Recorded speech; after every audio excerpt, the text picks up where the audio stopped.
জয় কৃষ্ণকালী মার জয়, জয় কৃষ্ণকালী মায়ের জয়, জয় কৃষ্ণকালী মায়ের জয়। মা গো, সবাইকে ভালো রাখো, সুস্থ রাখো মা।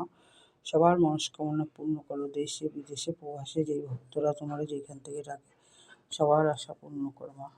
এই দেখো ভক্তরা সবাই উপাসনাকে দেখে নাও আগে ভালো করে। দেখো মালা ঠালা পরে ময়ূরে পাখা নিয়ে বসে আছে। এই দেখো ভোলে বাবার মুখটা ভালো করে। এবার দেখো শিবলিঙ্গটা। এই দেখো দক্ষিণেশ্বরী মাতা, তারা মা, বজরংবলী, গণেশ বাবা, এই নন্দিনী। দেখো সবাইকে দেখালাম, পুজো পাঠ হয়ে গেল। দেখো তোমাদের দর্শন করালাম পুজোর পরে। জয় কৃষ্ণকালী মায়ের জয়, জয় কৃষ্ণকালী মায়ের জয়। মা